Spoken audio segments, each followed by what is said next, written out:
Bismillahirrahmanirrahim. Assalamualaikum warahmatullahi wabarakatuh. Alhamdulillahi rabbil alamin. Wassalatu wassalamu ala rasulillahil karim Sayyidina Muhammadin al-amin wa ala alihi wa sahbihi ajma'in wa ba'd. Ketika ilmu bertambah, seharusnya itu menjadikan dia merasa bersyukur kepada Allah karena diberi tadi kesadaran yang tadi, ya, bukan karena kemampuan dia semata untuk mendapatkan pengetahuan, tapi Allah yang berkehendak untuk menitipkannya. Kalau Allah nggak berkehendak, sehebat apapun berikhtiar seorang makhluk tidak akan mendapatinya.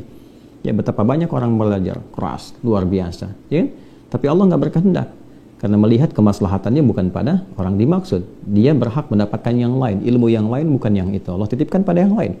Ketika diberikan oleh Allah kepada si fulan, seorang hamba, maka adabnya dia berterima kasih kepada Allah dengan cara bersyukur. Nah, sifat syukur yang pertama ketika diberikan itu adalah menghadirkan sifat tawadhu dan mengembalikan semua pengetahuan kepada Allah. Karena itu Allah sangat tidak menyukai bila ada seorang yang merasa berilmu kemudian sombong dengan ilmunya itu. Bahkan tingkat kesombongannya berada di puncak sampai tidak mengenal Allah. Atau mohon maaf, tingkat kesombongan dengan pengetahuan itu sampai menentang Allah. Inna'udzubillahi min dzalik. Ya. Nah, ini mendapatkan satu kecaman yang luar biasa dan ini penyakit iblis yang pertama. Ketika merasa punya pengetahuan, kan? Maka dengan pengetahuan itu dia sombong, aba wastakbar. Nanti ayat 34-nya kita lihat, dia merasa enggan hormat kepada Adam atas perintah Allah karena merasa sombong. Ya, maka Allah haramkan kesombongan itu, ya, apalagi bila itu dilekatkan kepada seorang yang merasa punya pengetahuan. Seperti kasusnya Qarun. Ya, Qarun kan nanti kalau kita sudah sampai khususnya di surat Al-Qasas nanti, ya, surah ke-28 itu, kita akan dapati bagaimana seorang Qarun dengan bangganya bahwa saya ini dapat kekayaan melimpah ini ya karena pengetahuan yang saya dapati, ya, karena saya semakin pintar saya dapat ini semua, dan tidak kemudian disertai itu dengan penghambaan kepada Allah Subhanahu wa taala, dengan sifat tawadhu, dengan sifat kemudian menghamba, meningkatkan ibadah. Karena hal yang demikian terjadi, maka apa yang Allah lakukan?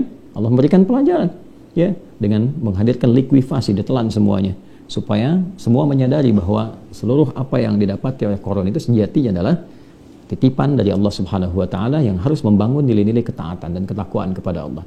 Jadi kalau dalam bahasa singkat yang sering saya sampaikan, seorang yang merasa sudah mendapatkan gelar atau pintar atau ilmunya terlihat banyak, tapi pada saat yang sama dia tidak mengenal Tuhannya, maka yang demikian belum dikatakan pintar yang sesungguhnya, belum mendapatkan keberkahan dari ilmunya. Baik, ya, jadi termasuk para ustadz juga, ya, atau misalnya digelari ustadz, kiai, atau mungkin gelar-gelar keagamaan tertentu, maka semakin dia meningkat ilmunya, semakin tawadhu karena merasakan bahwa semua titipan dari Allah Subhanahu wa taala. Demikian Sulaiman alaihissalam ketika diberikan oleh Allah pemahaman, afahamnahu, ya, maka Allah berikan pemahaman kepada Sulaiman yang melebihi ayahnya Daud alaihissalam. Maka apa yang beliau katakan? Ya, beliau kembalikan kepada Allah Subhanahu wa taala. Min fadli rabbi, semuanya dari keutamaan Allah Subhanahu wa taala. Hadza min fadli rabbi. Semua ini, ya, ini dari keutamaan yang Allah titipkan. Liyabluwani, ya, untuk menguji saya.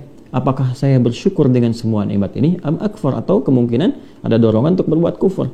Ya, jadi ini dasar pertama yang ingin kita tekankan, teman-teman sekalian. Lalu sifat yang kedua, setelah kita menghadirkan sifat ketawadhuan, merasakan semua ilmu ini berasal dari Allah Subhanahu wa taala sebagai titipan, lalu kita menyadari bahwa sungguh Allah akan menitipkan kepada hambanya sesuai dengan kehendaknya, dengan sifat bijaknya.